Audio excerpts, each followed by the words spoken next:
Coming up today, we're planting fall turnips and rutabagas. And we'll discuss the pros and cons, whether you should have weeds in your garden or you should pull them up. All that and more coming up today on the Wisconsin Vegetable Gardener.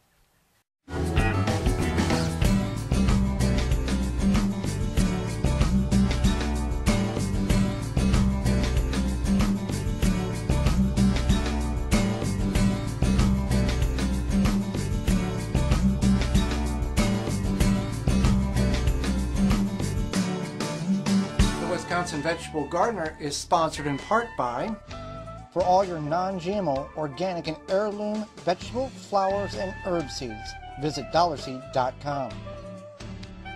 Sioux Growing Supply, located in Wausau, Wisconsin, focusing on certified leaf compost, an excellent amendment for poor soil, retains moisture and adds nutrients, which equals less watering. Available in labor-saver, pre-filled trays and pots, bag and bulk. Visit siouxcompost.com. Organic fertilizer for the health-conscious organic home gardener. Family owned and operated. Visit thewiveggardener.com. Don't poison your soil with municipal water. Attach a body, mind, and soil hose filter. Free shipping exclusively through the WisconsinVegetableGardener.com. Just click on the body, mind, and soil icon. Authentic Haven brand soil conditioner for the home gardener. Easy to brew. Visit ManureTea.com. No measuring, no thinking. Stamp it, plant it, stop plotting, start planting. GardenStamp.com.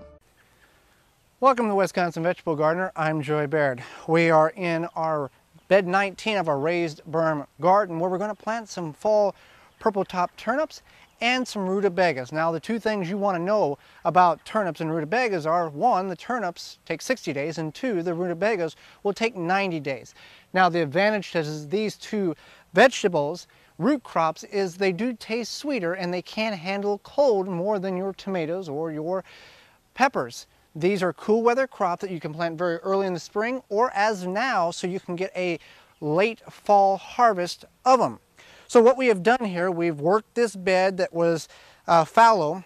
We removed all the weeds and the roots as much as we could. Then we went ahead and processed and chopped all the clumps up. It was a very poor and densely clayed bed. We've laid 2 bags of certified leaf compost from Sioux's on top of it, as well as added some all-purpose certified organic fertilizer from Winchester Garden, the Vegetable 466. Now the Sioux compost is great, the Winchester Garden fertilizer is great. You put them together, you have a magnificent bed for our rutabagas and our turnips. So we've top dressed it with about a ½ inch to an inch of the certified leaf compost, and we're going to plant right into it. And then when we get done, we're going to water it in with Moo-Poo tea to accelerate the microbial bacteria in the soil. Now, there's a couple of different ways you can go ahead and plant rutabagas and turnips. You can use the garden stamp, as we will do, or you can also just make a row, plant them, and then space them accordingly. You can make a row very easily using the handle of your tool. You can go, however way you want to do it, but you can make a row there. These will want to go about 1/4 of an inch or so below the soil, and then we'll water them in. But we find that with applications of seed sowing in this manner, the garden stamp works particularly well because you've got the pegs that mark the spacing. The holes are already at the proper depth, and we can just go along and fill in. All right, so I've marked my holes with garden stamp. It's actually 9 per square foot, not 6. So we've got the holes identified here. We'll do the front half of the bed with the purple top turnips, and then we'll do the back side of the bed with the American purple top rutabagas. So these seeds are relatively easy to handle, and we're just going to plop 1 in per hole. And we'll cover them up, and we'll want to water them in, like I said, very thoroughly. This soil, this certified leaf compost, retains moisture very well. As you can see, it's very moist here. And we will just continue on.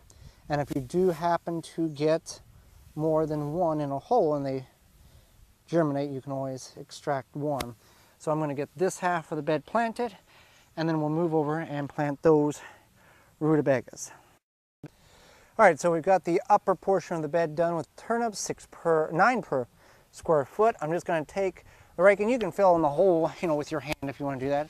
I just take the rake and just gently cover the holes that I have planted and not planted based on the spacing that is required. All right, now I'm going to make just a little mark there so I know my division or where my second half is there. And then we will go ahead and plant the rutabagas, and I'm going to put the rutabagas and turnips are virtually the same type of growing, so I'm going to put 9 per square foot on the rutabagas as well, and they'll take 90 days to reach maturity versus the 60 that the turnips will take. All right, so we've got them all planted. I'm going to take and just cover over the holes gently, not a lot of pressure, just want to gradually cover or slightly cover the holes. And we'll take some Moo-Poo tea, and I will water the bed thoroughly with it. Now, if you are non-familiar with Moo-Poo tea or ManureTea.com, and you want to know why it is so incredibly beneficial to your garden, you can check the link below. I had an interview with the owner, Annie Haven from Authentic Haven brand, the maker of Moo-Poo tea, and she can explain to you why it is so beneficial to use in your garden or your containers. So now that we've got this watered, we just have to wait for it to germinate, which will take about 5 to 9 days. And then whatever we see that has been too close, or a couple of seeds fell in the hole at the same time, we can go ahead and thin those out. And we hope to have rutabagas and turnips in 60 and 90 days. When it comes to growing vertical, that's the best way to grow. It maximizes the space you have available. But sometimes your plants don't always want to grow vertical, even though they are designed by nature to. We're in our cucumber patch here, and we've got the strings running up to the top of our trellis here, and many of the cucumbers that we have well, not necessarily grown up the string they were intended for, but they have latched on to different items we have around. Except for a couple over here. Now, these tendrils, very, very strong. It's okay that I'm tearing them off here. They'll re-establish themselves. We got some cucumbers here, and they've wrapped onto each other. I'm just going to snap that one. That's okay. And you can see they're just grabbing on everything, which is what you want them to do. But basically, what you want to do here, if you're trying to train them to grow up, it's grabbed a hold of its own self there. You want to take and, oh, I see, this one came over here. We'll just wrap it around this string here. Just basically, to help it, and I'm just going to gently wrap it around here. And you can see these tentacles, or these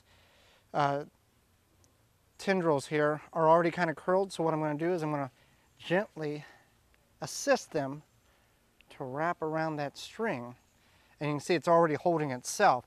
And as the plant kind of gets reestablished to where it's at, it'll take and start attaching itself to the string here, and they'll start growing vertical.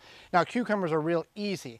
Other plants like pumpkins or squash, you really have to do this at the very beginning because they are very hollow stemmed and they will break very, very easily.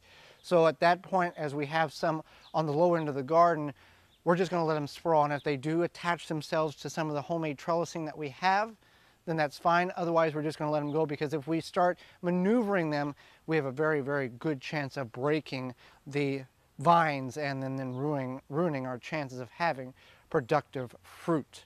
Canning fruits or tomatoes, for example, you want to get the skins off. You don't want the skins to be on there because they could turn rubbery. So the easiest way to get the skins off is, first, you want to core the tomato. So you just simply take a knife. It's easier if you have a serrated knife like this one, and you take the core out. Then after you get that done, you want to take the bottom and you just want to put a simple X in the bottom.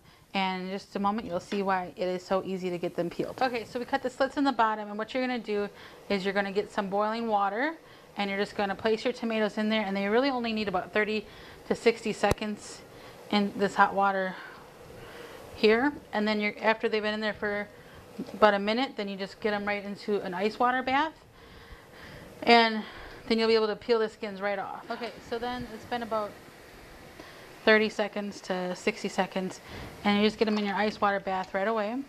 And the reason why you put it in the ice water bath is because it stops the cooking of the tomato, or if you're doing peaches, any sort of soft fruits like tomatoes, peaches, plums, nectarines, anything like that. So you get that in your ice water bath, and then let me just get these all out. And as I mean, you can just see that the skins are peeling right off, so that's good. And here's some we just did, and if you look, the skin here, let me show you one you can see easier here. The skin just comes right off. So then now you're ready to go ahead and get these in so you can can them.